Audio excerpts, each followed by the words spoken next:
1 Reis, capítulo 2. Quando se aproximava o dia de sua morte, Davi deu instruções a seu filho Salomão. Estou para seguir o caminho de toda a terra. Por isso, seja forte e seja homem. Obedeça ao que o Senhor, o seu Deus, exige. Ande nos seus caminhos e obedeça aos seus decretos, aos seus mandamentos, às suas ordenanças e aos seus testemunhos, conforme se acham escritos na lei de Moisés. Assim você prosperará em tudo o que fizer e por onde quer que for, e o Senhor manterá a promessa que me fez. Se os seus descendentes cuidarem de sua conduta e se me seguirem fielmente de todo o coração e de toda a alma, você jamais ficará sem descendente no trono de Israel. Você sabe muito bem o que Joabe, filho de Zeruia, me fez, o que fez com os 2 comandantes dos exércitos de Israel, Abner, filho de Ner, e Amasa, filho de Jeter. Ele os matou, derramando sangue em tempos de paz. Agiu como se estivesse em guerra, e com aquele sangue manchou seu cinto e suas sandálias. Proceda com a sabedoria que você tem e não o deixe envelhecer e descer em paz à sepultura. Mas seja bondoso com os filhos de Barzilai, de Gileade. Admita-os entre os que comem à mesa com você, pois eles me apoiaram quando fugi do seu irmão Absalão. Saiba que também está com você Simei, filho de Gera, o benjamita de Baurim. Ele lançou terríveis maldições contra mim no dia em que fui a Maanaim. Mas depois desceu ao meu encontro no Jordão e lhe prometi, jurando pelo Senhor, que não o mataria à espada. Mas agora não o considere inocente. Você é um homem sábio e saberá o que fazer com ele. Apesar de ele já ser idoso, faça-o descer ensanguentado à sepultura. Então Davi descansou com seus antepassados e foi sepultado na cidade de Davi. Ele reinou 40 anos em Israel, 7 anos em Hebrom e 33 em Jerusalém. Salomão assentou-se no trono de Davi, seu pai, e o seu reinado foi firmemente estabelecido. Adonias, filho de Agite, foi até Batseba, mãe de Salomão, que lhe perguntou: "Você vem em paz?" Ele respondeu: "Sim." E acrescentou: "Tenho algo a dizer." Ela disse: "Fale." "Você sabe," disse ele, "que o reino era meu. Todo Israel me via como seu rei. Mas as circunstâncias mudaram e o reino foi para o meu irmão, pois o Senhor o concedeu a ele. Agora quero fazer um pedido a você e espero que não me seja negado." Ela disse: "Fale." Então ele prosseguiu: "Peça por favor a Salomão que me dê a sunamita Abisag por mulher, pois ele não deixará de atender você." "Está bem," respondeu Batseba. "Falarei com o rei em seu favor." Mas quando Batseba foi falar ao rei em favor de Adonias, Salomão levantou-se para recebê-la e inclinou-se diante dela. Depois assentou-se no seu trono, mandou que trouxessem um trono para sua mãe, e ela se assentou à sua direita. "Tenho um pequeno pedido para fazer a você," disse ela. "Não deixe de me atender." O rei respondeu: "Faça o pedido, minha mãe, não deixarei de atendê-lo." Então ela disse: "Dê a sunamita Abisag por mulher a seu irmão Adonias." O rei Salomão perguntou à sua mãe: "Por que você me pede somente a sunamita Abisag para Adonias? Peça logo o reino para ele, para o sacerdote Abiatar e para Joabe, filho de Zeruia. Afinal, ele é o meu irmão mais velho." Então o rei Salomão jurou pelo Senhor: "Que Deus me castigue com todo rigor, se isso que Adonias falou não lhe custar a sua própria vida. E agora eu juro pelo nome do Senhor, que me estabeleceu no trono do meu pai Davi, e conforme prometeu, fundou uma dinastia para mim, que hoje mesmo Adonias será morto." E o rei Salomão deu ordem a Benaia, filho de Joiada, que ferisse e matasse Adonias. Ao sacerdote Abiatar, o rei ordenou: "Vá para Anatote, para as suas terras. Você merece morrer, Mas hoje eu não o matarei, pois você carregou a arca do soberano, o Senhor, diante de Davi, meu pai, e partilhou todas as aflições dele. Então Salomão expulsou Abiatar do sacerdócio do Senhor, cumprindo a palavra que o Senhor tinha dito em Siló a respeito da família de Eli. Quando a notícia chegou a Joabe, que havia conspirado com Adonias, ainda que não com Absalão, ele fugiu para a tenda do Senhor e agarrou-se às pontas do altar. Foi dito ao rei Salomão que Joabe havia se refugiado na tenda do Senhor e estava ao lado do altar. Então Salomão ordenou a Benaia, filho de Joiada, vá matá-lo. Então Benaia entrou na tenda do Senhor e disse a Joabe: o rei ordena que saia. Não, respondeu ele, vou morrer aqui. Benaia relatou ao rei a resposta de Joabe. Então o rei ordenou a Benaia: faça o que ele diz, mate-o e sepulte-o, e assim você retirará de mim e da minha família a culpa do sangue inocente que Joabe derramou. O Senhor fará recair sobre a cabeça dele o sangue que derramou. Ele atacou 2 homens mais justos e melhores do que ele, sem o conhecimento de meu pai Davi, e os matou à espada. Os 2 homens eram Abner, filho de Ner, comandante do exército de Israel, e Amasa, filho de Jéter, comandante do exército de Judá.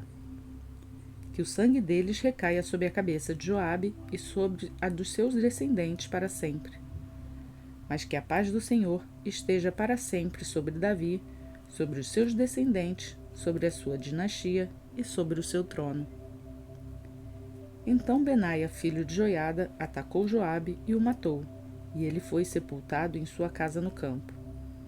No lugar dele, o rei nomeou Benaia, filho de Joiada, para o comando do exército, e o sacerdote Zadok no lugar de Abiatar. Depois o rei mandou chamar Simei e lhe ordenou: construa para você uma casa em Jerusalém. Você morará nela e não poderá ir para nenhum outro lugar. Esteja certo de que no dia em que sair e atravessar o vale de Cedron, você será morto e você será responsável por sua própria morte. Simei respondeu ao rei: a ordem do rei é boa. O teu servo te obedecerá. E Simei permaneceu em Jerusalém por muito tempo. Mas 3 anos depois, 2 escravos de Simei fugiram para a casa de Aques, filho de Maaca, rei de Gate. Alguém contou a Simei: seus escravos estão em Gate. Então Simei selou um jumento e foi atrás de Aques em Gate, procurar os seus escravos. E de lá Simei trouxe os escravos de volta. Quando Salomão soube que Simei tinha ido a Gate e voltado a Jerusalém, mandou chamá-lo e lhe perguntou: eu não o fiz jurar pelo Senhor e o advertir: no dia em que for para qualquer outro lugar, esteja certo de que você morrerá? E você me respondeu: esta ordem é boa, obedecerei. Por que não manteve o juramento ao Senhor e não obedeceu a ordem que dei a você? E acrescentou: no seu coração, você sabe o quanto você prejudicou meu pai Davi. Agora o Senhor faz recair sua maldade sobre a sua cabeça. Mas o rei Salomão será abençoado, e o trono de Davi será estabelecido perante o Senhor para sempre. Então o rei deu ordem a Benaia, filho de Joiada, que atacasse Simei e o matasse. Assim o reino ficou bem estabelecido nas mãos de Salomão.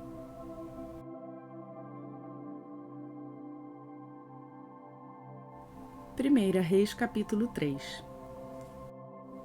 Salomão aliou-se ao faraó, rei do Egito, casando-se com a filha dele.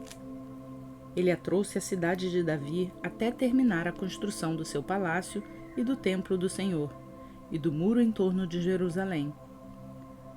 O povo, porém, sacrificava nos lugares sagrados, pois ainda não tinha construído um templo em honra ao nome do Senhor.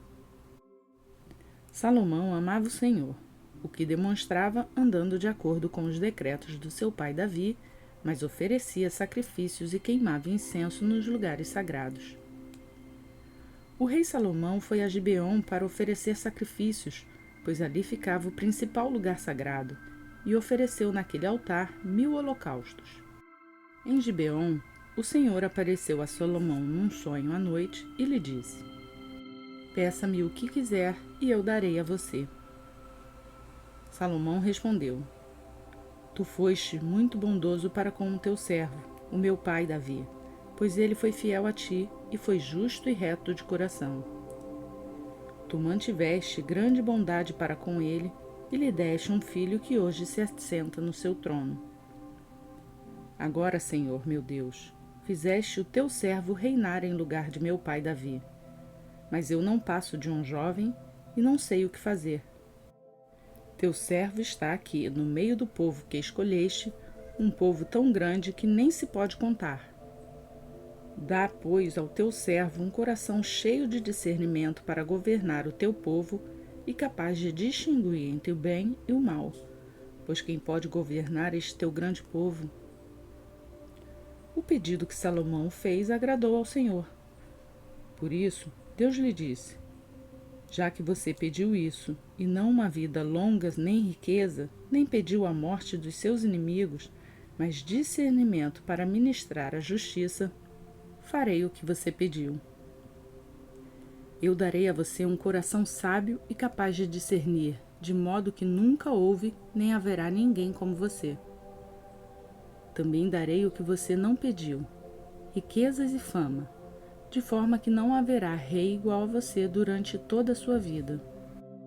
E se você andar nos meus caminhos e obedecer aos meus decretos e aos meus mandamentos, como seu pai Davi, eu prolongarei a sua vida. Então Salomão acordou e percebeu que tinha sido um sonho. A seguir, voltou a Jerusalém, pôs-se perante a arca da aliança do Senhor, sacrificou holocaustos e apresentou oferta de comunhão. Depois, ofereceu um banquete a toda a sua corte. Certo dia, 2 prostitutas compareceram diante do rei. Uma delas disse: Ah, meu senhor, esta mulher mora comigo na mesma casa. Eu dei à luz a um filho e ela estava comigo na casa.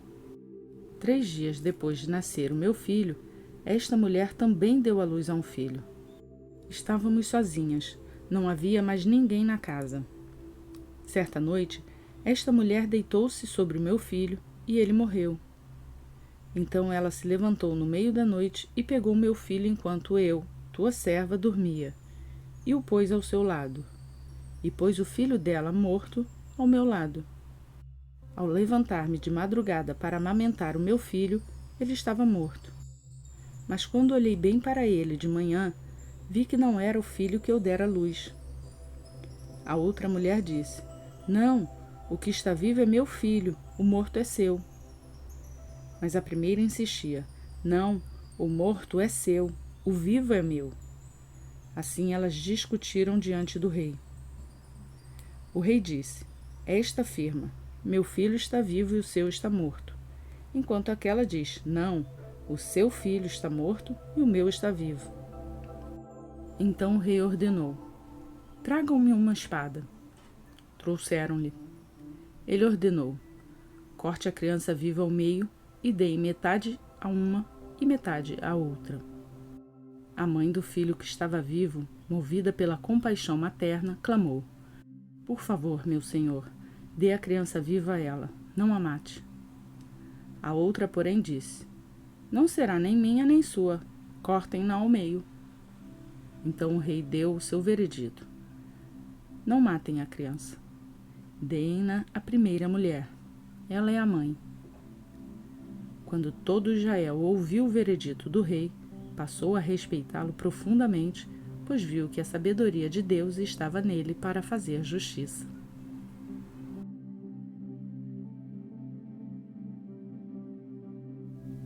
Segunda Coríntios, capítulo 2. Por isso, resolvi não fazer outra visita que causasse tristeza a vocês, pois se os entristeço, quem me alegrará senão vocês, a quem tenho entristecido? Escrevi como escrevi para que, quando eu for, não seja entristecido por aqueles que deveriam alegrar-me. Estava confiante em que todos vocês compartilhariam da minha alegria, pois eu escrevi com grande aflição e angústia de coração, e com muitas lágrimas, não para entristecê-los, mas para que soubessem como é profundo o meu amor por vocês. Se um de vocês tem causado tristeza, não a tem causado apenas a mim, mas também, em parte, para eu não ser demasiadamente severo com todos vocês. A punição que foi imposta pela maioria é suficiente.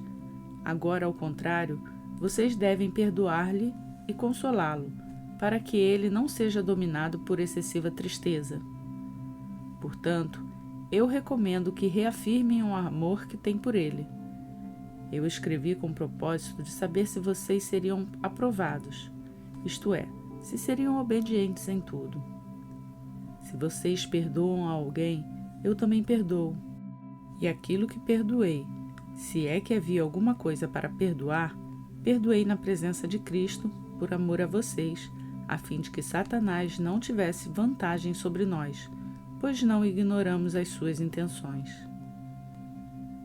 Quando cheguei a Troade para pregar o Evangelho de Cristo e vi que o Senhor me havia aberto uma porta, ainda assim não tive sossego em meu espírito, porque não encontrei ali meu irmão Tito. Por isso, despedi-me deles e fui para Macedônia.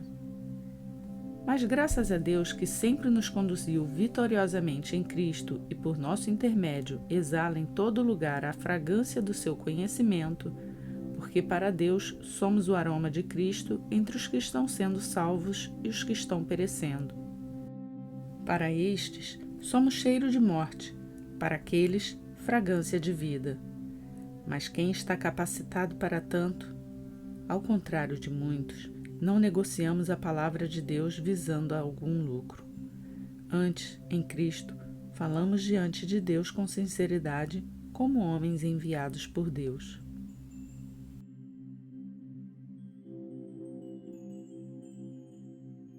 Completamos a leitura do dia 151 do nosso plano de leitura bíblica.